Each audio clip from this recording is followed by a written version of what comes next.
ಜನರ ಸೇವೆಯಲ್ಲಿ ಜನಾರ್ದನ ಸೇವೆಯನ್ನು ಮಾಡ್ತಾ ಇದೆಯಾ? ಏನು ಮಾಡೋಕ್ಕಾಗಲ್ಲ, ದೇವರು ಒಳ್ಳೆ. ಹಾಯ್ ನಮಸ್ಕಾರ, ನಾನು ನಿಮ್ಮ ಪ್ರೀತಿಯ ಕಾರ್ತಿಕ್ ಶೇಖರ್ ಆಚಾರ್ಯ. ಇವತ್ತು ನನ್ನ ಸ್ನೇಹಿತ ಒಂದು ಹಾವನ್ನ ರೆಸ್ಕ್ಯೂ ಮಾಡಿದ್ದಾನೆ. ಸೊ ಆ ಹಾವು ಏನು ಅಂತ ನಿಮಗೆ ತೋರಿಸ್ಬೇಕಂತಂದರೆ ಈ ವಿಡಿಯೋನ ಪೂರ್ತಿ ನೋಡಿ. ಸೊ ನಾನು ಇರಲಿಲ್ಲ, ಸೊ ಹಾಗಾಗಿ ನನ್ನ ಸ್ನೇಹಿತ ಹೋಗಿ ನನ್ನ ಕ್ಲಾಸ್ಮೇಟ್ ಮತ್ತು ನನ್ನ ಫ್ರೆಂಡ್ ಮಂಜು ಅಂತ ತುಂಬ ಸ್ಪೆಷಲ್ ಹಾವು ಅದು. ಸೊ ಎಲ್ಲರ ತಲೆಯಲ್ಲಿರುತ್ತೆ ಏನು ಹಾವು ಅಂತ. ನಾನು ರಿಲೀಸ್ ಎಲ್ಲಿ ಮಾಡ್ತೀನಿ, ಯಾವ ರೀತಿ ಮಾಡ್ತೀನಿ ಇದನ್ನು ಪೂರ್ತಿ ನೋಡಿ. ಸೊ ಆವಾಗ ನಿಮಗೆ ಗೊತ್ತಾಗುತ್ತೆ ಏನಾವು ಅಂತ. ಕಚ್ಚಲ್ಲ, ನಾನ್ ವೆನಮಸ್ ಸ್ನೇಕ್ ಇದು. ಹಾವು ಬಗ್ಗೆ ಪ್ರತಿಯೊಬ್ಬರಿಗೂ ಒಂದು ಕುತೂಹಲ ಇರುತ್ತೆ ಏನಾವು ಅಂತ. ವಿಡಿಯೋ ನೋಡಿದ್ರೆ ನಿಮಗೆ ಗೊತ್ತಾಗುತ್ತೆ. ಸೊ ಅವರು ಎಲ್ಲೋ ಇದ್ರಂತೆ, ಸೊ ಏನು ಸಿಕ್ಕಿರೋ ಜಾಗದಲ್ಲಿ ಸೊ ಒಂದು ಚೀಲದಲ್ಲಿ ಹಾಕ್ಕೊಂಬಂದಿದ್ದಾರೆ. ಅದಕ್ಕೆ ಅವ್ರನ್ನ ಎಲ್ಲಿ ಬಿಡಬೇಕಂತ ಗೊತ್ತಾಗ್ದಿರ ಈ ಹಾವನ್ನ ನನಗೆ ತಂದುಕೊಟ್ರು. ಈಗ ನಾನು ತೊಗೊಂಡೋಗಿ ಒಂದು ಫಾರೆಸ್ಟಲ್ಲಿ ರಿಲೀಸ್ ಮಾಡ್ತೀನಿ. ಸೊ ಯಾವ ಫಾರೆಸ್ಟಲ್ಲಿ ರಿಲೀಸ್ ಮಾಡ್ತೀನಿ, ಏನು ಹಾವು ಅನ್ನೋದನ್ನ ನಿಮಗೆ ಗೊತ್ತಾಗಬೇಕಂತಂದರೆ ಪೂರ್ತಿ ವಿಡಿಯೋ ನೋಡಿ. ಅಭಿ, ಆ ಹಾವೆಲ್ಲ ರೆಸ್ಕ್ಯೂ ಮಾಡ್ತಿರ್ತೀಯ, ಸೊ ನಿನ್ನ ಒಂದು ಸಂದೇಶ ಜನರಿಗೆ. ಹಾವುಗಳನ್ನ ಯಾವುದೇ ಕಾರಣಕ್ಕೂ ಹೊಡೆಯೋದಕ್ಕೆ ಹೋಗ್ತೀವಿ. ಯಾವುದೇ ಪರಿಸ್ಥಿತಿಯಲ್ಲಿದ್ದರೂ ಕಾಲ್ ಮಾಡಿ, ಕಾರ್ತಿಕ್ ಕಾಲ್ ಮಾಡಿ. ಯಾರಾದರೂ ನಾವು ಎಲ್ಲರ ಜೊತೆಲೇ ಇರ್ತೀರಿ, ಕಾಲ್ ಮಾಡಿದ್ರೆ ನಾವು ಬಂದೇ ಬರ್ತೀವಿ. ಒಂದು ವಿಷ ಇರುವಂತಹ ಹಾವಾಗಲಿ ನಾನ್ ಪಾಯ್ಸನಸ್ ಸ್ನೇಕ್ ಆಗಲಿ ಯಾವುದು ಅಷ್ಟೇ ಹಾವನ್ನ ಹೊಡೆಯೋಕ್ಕೆ ಹೋಗಬಾರ್ದು. ಹುಷಾರಾಗಿ ಅದನ್ನು ರೆಸ್ಕ್ಯೂ ಮಾಡಿ ನಾವು ತೊಗೊಂಡೋಗಿ ಒಂದು ಸುರಕ್ಷಿತ ಸ್ಥಳದಲ್ಲಿ ರಿಲೀಸ್ ಮಾಡ್ತೀವಿ. Thank you.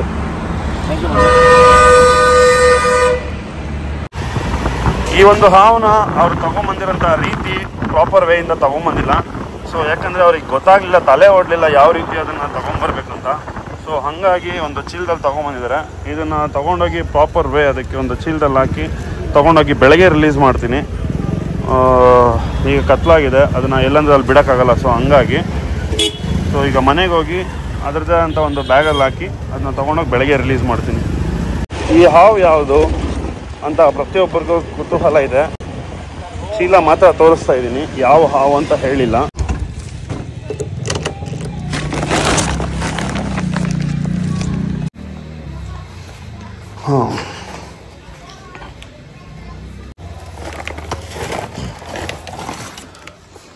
Poisson ಸ್ನೇಕಾ, non Poisson ಸ್ನೇಕಾ, ಹಾವು ಕಚ್ಚುತ್ತಾ ಕಚ್ಚಲ್ವಾ ಅಂತ ಗೊತ್ತಾಗಬೇಕಂತಂದರೆ ವಿಡಿಯೋನ ಪೂರ್ತಿ ನೋಡಬೇಕು.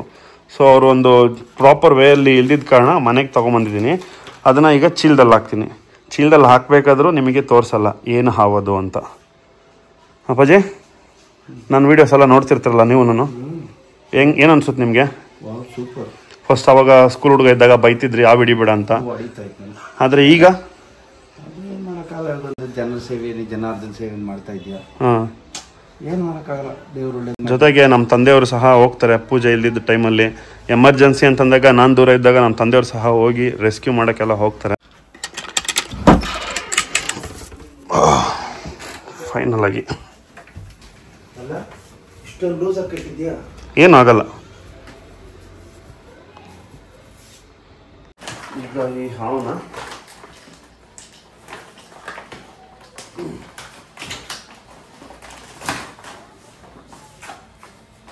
ಅದರದ್ದೇ ಆದಂತಹ ಒಂದು ಬ್ಯಾಗ್ನಲ್ಲಿ ಚೇಂಜ್ ಮಾಡ್ತೀನಿ.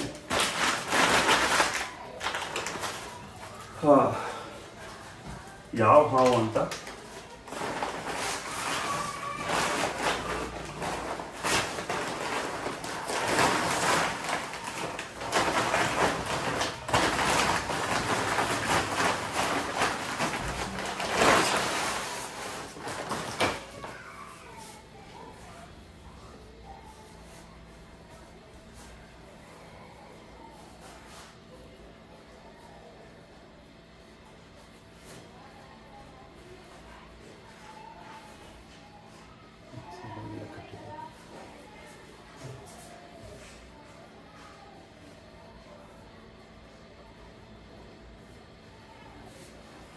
ಅಂದರೆ ಈ ಹಾವನ್ನ ಈಗ ತೊಗೊಂಡೋಗಿ ರಿಲೀಸ್ ಮಾಡೋಕ್ಕಾಗಲ್ಲ. ಸೊ ಹಾಗಾಗಿ ಈ ಹಾವನ್ನ ಬೆಳಗ್ಗೆ ರಿಲೀಸ್ ಮಾಡ್ತೀನಿ. ಒಂದು ಸುರಕ್ಷಿತ ಸ್ಥಳದಲ್ಲಿ ಇದನ್ನು ರಿಲೀಸ್ ಮಾಡ್ತೀನಿ. 12 hours later.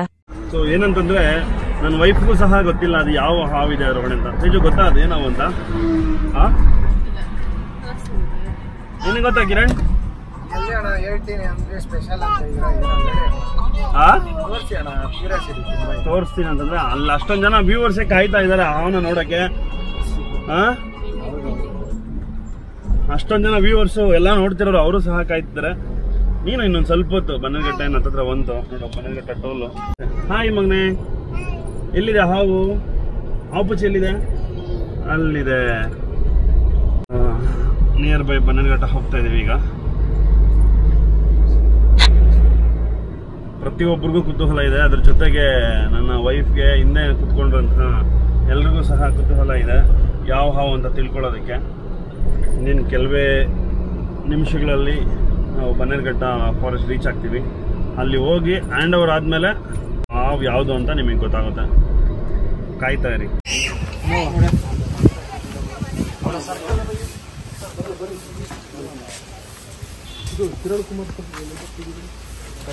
ಕೊಡಿ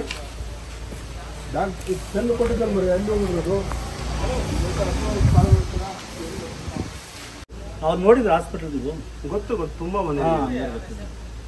ಸ್ವಲ್ಪ ನೋಡ್ಕೊಂಡು ನಮ್ಮ ಆನೇಕಲ್ ಸರ್ಜಾಪುರ ಸುತ್ತಮುತ್ತಲು ಎಲ್ಲ ಕಡೆನೂ ರೆಸ್ಕ್ಯೂ ಮಾಡ್ತೀವಿ. ಇಂಥವೆಲ್ಲ ಮುಂದೆ ಜನಗಳ ಪ್ರಾಣ ಉಳಿಸೋಕಂತ ಇಂಥ ಪ್ರಾಣಿಗಳು ನಿಜವಾಗ್ಲೂ ಏನಂತಂದ್ರೆ ನಿಯತ್ತಿರುತ್ತೆ, ಮನುಷ್ಯ ನಿಯತ್ತಿಲ್ಲ. ಸೊ ಇಲ್ಲಿ ಇವತ್ತು ಮಂಗಳವಾರ ರಜಾ ಇರೋ ಕಾರಣ ಅಲ್ಲಿ ಎಂಟ್ರಿ ಮಾಡೋಕ್ಕಾಗಲ್ಲ. ಸೊ ಬನ್ನೇರುಘಟ್ಟ ನ್ಯಾಷನಲ್ ಪಾರ್ಕ್ ಏನಿದೆ ಅಲ್ಲೇ ಫಸ್ಟ್ ಎಂಟ್ರಿ ಮಾಡಿಬಿಟ್ಟು ಒಳಗಡೆ ತೊಗೊಂಡೋಗ್ಬೇಕಾಗುತ್ತೆ.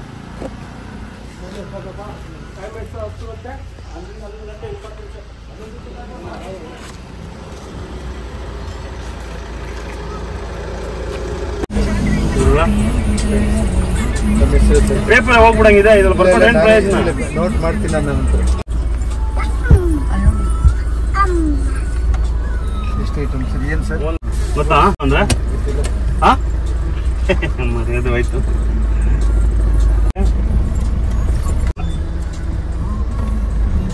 ಫೈನಲ್ ಆಗಿ 2 ಗೇಟ್ಗಳಲ್ಲೂ ಎಂಟ್ರಿ ಮಾಡಿದ್ದಾಯಿತು.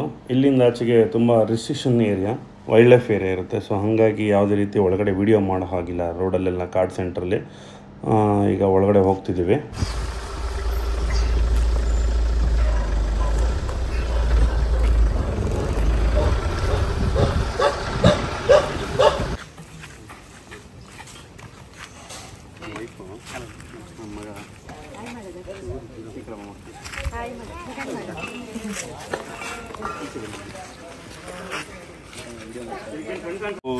ಎಲ್ರಿಗೂ ಹೇಳಿದ ಹಾಗೆ ವಿಡಿಯೋ ಕೊನೆವರೆಗೂ ಈ ಹಾವು ಯಾವುದು ಅಂತ ಹೇಳಲಿಲ್ಲ, ಈಗ ಹೇಳ್ತಾ ಇದ್ದೀನಿ. ಇದರ ಹೆಸರು ಸ್ಯಾಂಡ್ ಬೋ ಅಂತಾರೆ.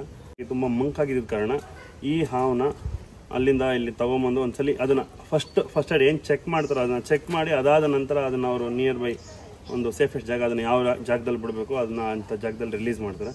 ಸೊ ಅದಕ್ಕಾಗಿ ಇಲ್ಲಿ ತೊಗೊಂಬಂದಿದ್ದು. Amit sir, thank you so much. ಮನುಷ್ಯರ ಸೆಂಟ್ರಲ್ ಅನ್ನೋದಕ್ಕಿಂತ ಈ ಪ್ರಾಣಿ ಪಕ್ಷಿಗಳ ಸೆಂಟ್ರಲ್ ಇದ್ದೀರಾ, ಒಂದು ಒಳ್ಳೆ ಕೆಲಸ ಮಾಡ್ತಾರೆ ನೀವು sir. Thank you so much sir. ಧನ್ಯವಾದ ತಮಗೂ ಸಹ. ಸೊ ಇದು ರೆಡ್ ಸ್ಯಾಂಡ್ ಬೋ ಅಂತ ಕರೀತಾರೆ ಇದು ಹಾವಿಗೆ. ಸರ್ ಅವರು ನೆನ್ನೆ ನೈಟೇ ಹೇಳಿದರು ನಮಗೆ ಈ ಥರ ಆಗಿದೆ ಅಂತಂದು ಹೇಳ್ಬಿಟ್ಟು ಬೆಳಿಗ್ಗೆ ತೊಗೊಬಂದಿದ್ದಾರೆ. ಸೊ ಈ ಹಾವಿಗೆ ಏನಾಗಿದೆ ಅನ್ನೋದು ತಪಾಸಣೆ ಮಾಡಬೇಕಾಗತ್ತೆ. ತಪಾಸಣೆ ಮಾಡಿ ಇದಕ್ಕೆ ಹ್ಯಾಬಿಟೈಟಲ್ಲಿ ಬಿಡೋದು ನಾವು ಮಾಡ್ತೀವಿ. ಕಾನೂನು ಮುಖಾಂತರ ಏನು ಮಾಡಬೇಕು ಅದನ್ನು ತಪಾಸಣೆ ಮಾಡಿದಾದ್ಮೇಲೆ ಮಾಡ್ತೀವಿ. Thank you and thank you for your help sir. ನಿಮ್ಮಂಥವ್ರು ಇರೋದ್ರಿಂದ ಸುಮಾರು ವೈಲ್ಡ್ ಲೈಫ್ನ ಕಾಪಾಡ್ತಾ ಇದ್ದೀರಾ ಅಂತ ನಾವು ಅದಕ್ಕೋಸ್ಕರ ಸರ್ ನಾವು ಪ್ರತಿಯೊಬ್ಬರನ್ನು ಕೇಳ್ಕೊಳ್ತಾ ಇರ್ತೀವಿ, ಸೇವ್ ಅನಿಮಲ್ ಸೇವ್ ಎನ್ವೈರನ್ಮೆಂಟ್ ಅಂತ. Thank you. ಅವುಗಳಿದ್ರೆ ನಾವೆಲ್ಲ ಅಲ್ವಾ, ಮುಂದಿನ ಪೀಳಿಗೆ ಮಕ್ಕಳಿಗಿಲ್ಲ ಅಂತಂದ್ರೆ ನಾವು ಗೂಗಲ್ ಮಾಡಿ ತೋರಿಸ್ಬೇಕಾಗುತ್ತೆ. ಇಂಥ ಹಾವುಗಳೆಲ್ಲ ಕಾಣಿಸೋದೇ ಇಲ್ಲ ಸಾಮಾನ್ಯವಾಗಿ, ಎಲ್ಲ ಕಡೆ ಅಪಾರ್ಟ್ಮೆಂಟ್ಸು ಅದು ಇದೆಲ್ಲ ಕಟ್ಟಿ. ತುಂಬ ರೇರ್ ಸ್ಪೀಷೀಸ್ ಇವೆಲ್ಲ. ಹೌದು ಸರ್. ಸರ್ ಈಗ ಸ್ವಲ್ಪ ವೇಯಿಂಗ್ ಮಾಡ್ಕೊಬೋದು ಸರ್, ಹೆಂಗಿದೆ ಏನಿದೆ ತಪಾಸಣೆ ಮಾಡಿ.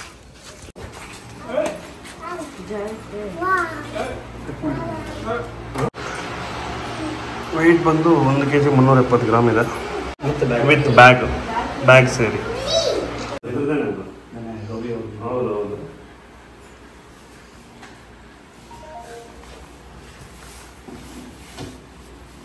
ನನ್ನ ಹತ್ರ ಬೇರೆದಿತ್ತು. ಅದ್ರ ಜೊತೆಗೆ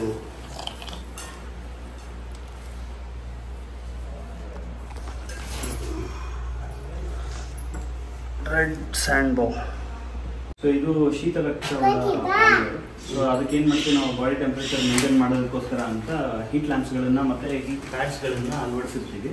ಸೊ ಈಗ ನವಂಬರ್ ಮತ್ತು ಡಿಸೆಂಬರ್ ಚಳಿಗಾಲ, ಸೊ ಅವುಗಳಿಗೆ ಸ್ವಲ್ಪ ಬೆಚ್ಚಗಿರುವಂಥ ಜಾಗ ಬೇಕು.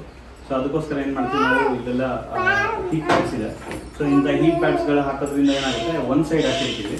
ಅದಕ್ಕೆ ವಾರ್ಮ್ ಬೇಕು ಬಾಡಿ ಟೆಂಪ್ರೇಚರ್ ಅಂದರೆ ಆ ಕಡೆ ಇರುತ್ತೆ, ಇಲ್ಲ ಅಂತಂದರೆ ಈ ಕಡೆ ಇರುತ್ತೆ. ಸೊ ಹಂಗಾಗಿ ಬಾಡಿ ಟೆಂಪ್ರೇಚರ್ ಕೂಡ ಮೇಂಟೈನ್ ಮಾಡೋದಕ್ಕೆ ನಮ್ಮ ಹತ್ರ ಅಡ್ಜಸ್ಟಬಲ್ ಇದಿರುತ್ತೆ ಹೀಟ್ ಪ್ಯಾಡ್ಸು. ಸೊ ಅದು ಅಡ್ಜಸ್ಟಬಲನ್ನು ನಾವು ಮಾಡ್ತೀವಿ. ಸೊ ಅದ್ರ ಪ್ರಕಾರನೇ ಇದು ಬಾಡಿ ಟೆಂಪ್ರೇಚರ್ ಮೇಂಟೈನ್ ಆಗುತ್ತೆ. ಮತ್ತು ಇದು ಪೇಪರ್ ಹಾಕಿರೋದ್ರಿಂದ ಏನಾಗುತ್ತೆ, ಹಿಡನ್ ಹೈಡ್ ಆಗುತ್ತೆ. ಅದಕ್ಕೆ ಮಣ್ಣಿಲ್ಲ, ಸೊ ಅದು ಮಣ್ಣೊಳಗಿರೋಂಥದ್ದು. ಇಲ್ಲಿ ಪೇಪರ್ ಹಾಕಿದಾಗ ಏನಾಗುತ್ತೆ, ಅದು ಹೊರಗಡೆ ಮುಚ್ಚಿಟ್ಕೊಂಡು ಆರಾಮ್ ಮಾಡ್ಕೊಳ್ಳೋದು.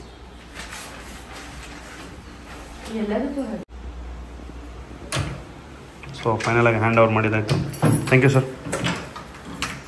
Thank you so much sir.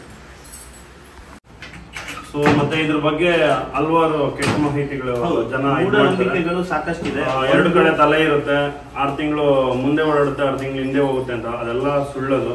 ಮತ್ತೆ ಅದನ್ನ ಇಟ್ಕೊಂಡು ಯಾರೋ ಹೇಳಿರೋ ಮಾತನ್ನ ಕೇಳ್ಕೊಂಡು ಲಕ್ಷಾಂತರ ರೂಪಾಯಿಗೆ ಮಾರಕ್ ಹೋಗೋದು ಅಂಥದ್ದೆಲ್ಲ ಮಾಡ್ತಾರೆ. ಅದರ ಎಲ್ಲ ಯಾವುದೇ ಮಾಡಕ್ ಹೋಗ್ಬೇಡಿ. ಬ್ಯಾಗ್ ವೆಯ್ಟ್ 180 ಗ್ರಾಮ್ ಇದೆ. ತಂದಿರುವಂಥ ಹಾವು ರೆಡ್ ಸ್ಯಾಂಡ್ ಬೋವಾ ಚೆನ್ನಾಗಿದೆ. ಅದನ್ನು ಇನ್ನು ಡಾಕ್ಟರ್ಸ್ ತಪಾಸಣೆ ಮಾಡ್ತಾರೆ. ಮಾಡಿದ್ದಾದಮೇಲೆ ಬಾಕಿ ನಮ್ಮ ಈ ಕಾನೂನು ಮುಖಾಂತರ ಏನು ಮಾಡಬೇಕು ಅದನ್ನು ರಿಲೀಸ್, ಅದರದ ಹೆಬಿಟೇಟಲ್ಲಿ ರಿಲೀಸ್ ಮಾಡುವಂಥ ಕಾರ್ಯನ ಮಾಡೋಣ. ಬಟ್ ಇದರಲ್ಲಿ ಹಲವಾರು ಮೂಢನಂಬಿಕೆಗಳಿದೆ. ಸೊ ಆ ಮೂಢನಂಬಿಕೆಯಲ್ಲಿ ಏನು ಅಂತಂದರೆ, ಅದು ನೆಕ್ಕಿದ್ರೆ ಇದೆಲ್ಲ ಕೊಳ್ತು ಹೋಗೋ ಅಂಥದ್ದು, ಅಂಥ ಜಾಗ ನೆಕ್ಕಿರೋವಂಥ ಜಾಗದಲ್ಲಿ ಕೊಳೆಯುತ್ತೆ ಅನ್ನೋದು ಒಂದು ಮೂಢನಂಬಿಕೆ ಇದೆ. ಸೊ ಇಂಥದ್ದೆಲ್ಲ ಮೂಢನಂಬಿಕೆಗಳಿದೆ. ಮತ್ತು ಎಷ್ಟೋ ಜನ ಅದಕ್ಕೆ ಸ್ಮಗಲ್ ಮಾಡಿದರೆ ಎಷ್ಟು ತೂಕ ಜಾಸ್ತಿ ಇದೆ ಅಷ್ಟು ನಮಗೆ ಲಕ್ಷಗಟ್ಟಲೆ ಅಥವಾ ಕೋಟಿಗಟ್ಟಲೆ ಸಿಗತ್ತೆ ಅಂತ ಹೇಳ್ತಾರೆ. ಆ ಥರದ್ದು ಯಾವುದೂ ಸಿಗಲ್ಲ. ಇದೆಲ್ಲ ಮಾಹಿತಿ ತಪ್ಪು. ಸೊ ಆ ಥರದ್ದು ಯಾವುದು ಮಾಡಬೇಡಿ ಅಂತ ಹೇಳ್ತಾ ಇದ್ವಿ. ಸೊ ನಾವು ನಮ್ಮ ಡಾಕ್ಟರ್ಸ್ನ ಇಂಟ್ರೊಡ್ಯೂಸ್ ಮಾಡ್ತೀವಿ. ಡಾಕ್ಟರ್, ಇವತ್ತು ಒಂದು ಇದು ಬಂದಿದೆ, ಯಾವುದು red sand wildlife rescuer and national level bodybuilder mister gold medallist Karthik Shekhar Acharya. Red sand Beauvoir.